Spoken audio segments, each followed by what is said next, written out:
Vous avez une passion, c'est de chiner. Oui. Alors, ça c'est important, on va y venir, on va développer.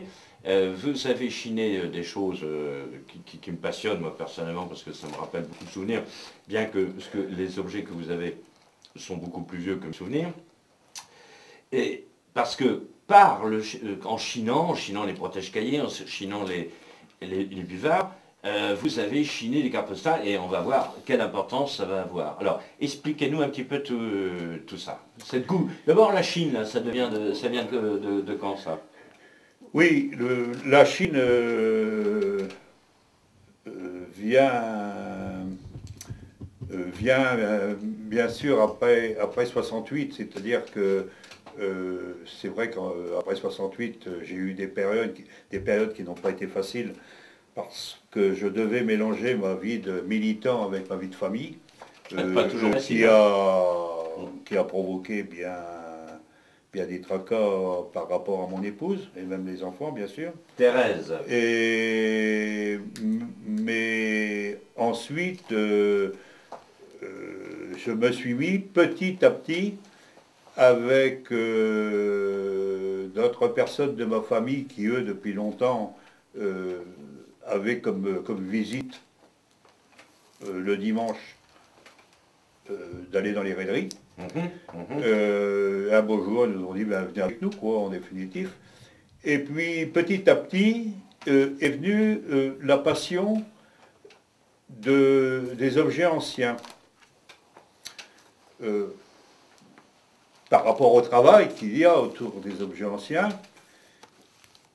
et est arrivé, en dehors de ce que vous pouvez voir ici, là derrière, tout ça, est arrivé ma passion, effectivement, de la carte postale.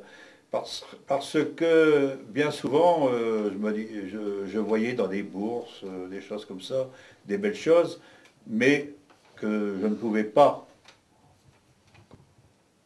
payer, compte tenu que c'était beaucoup trop cher. Ça n'était pas à ma portée de ma bourse en définitif. Et je me suis dit, à l'occasion, je pourrais peut-être trouver ça dans les raideries. Et il fut un temps, c'est plus le cas maintenant, hein, il fut un temps où on trouvait assez facilement de la carte postale ancienne, assez sophistiquée, disons, en matière de vienneserie, je parle. Hein. Mais je ne parle pas de la carte de maintenant, la carte contemporaine, Tu connais bien ça, non, Jean, hein, hein? en matière de vienneserie. Et ça, c'est le souci du collectionneur.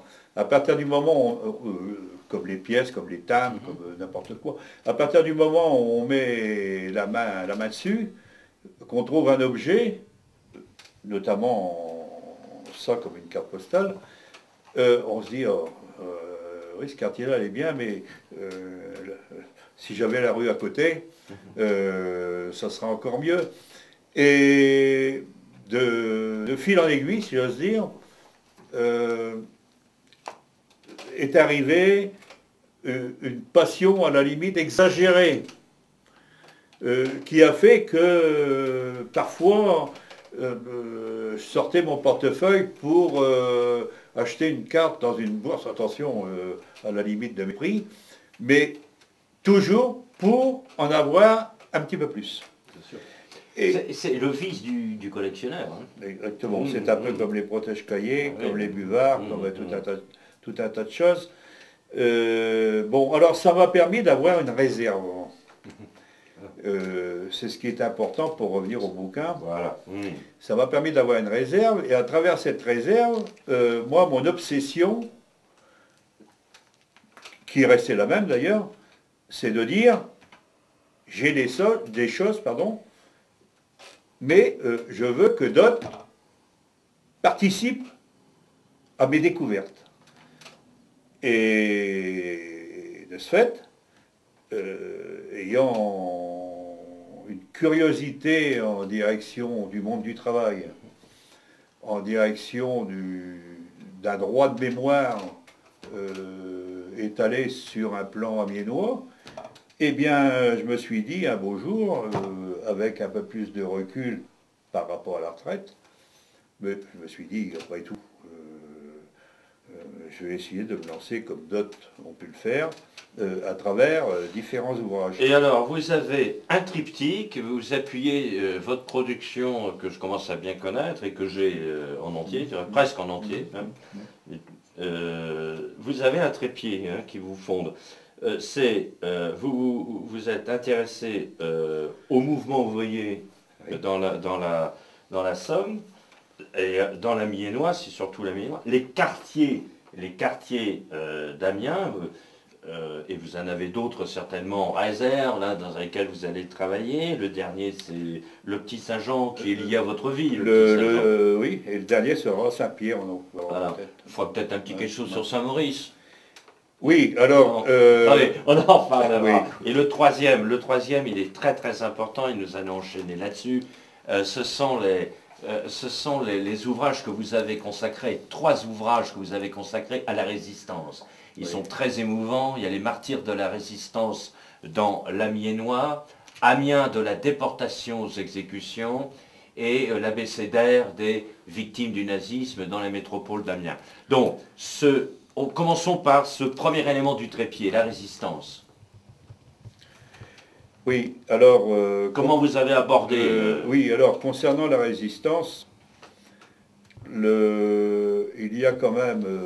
je voudrais quand même revenir sur le premier sujet de mes passages en tant qu'enfant dans cette période néfaste de la Deuxième Guerre mondiale, qui m'avait quand même choqué. Les atrocités que moi, en tant qu'enfant, j'avais connues, m'avaient choqué, donc quelque part, c'était resté dans une case de mon cerveau. Hein. Et parfois, je me disais, il faudrait bien un jour que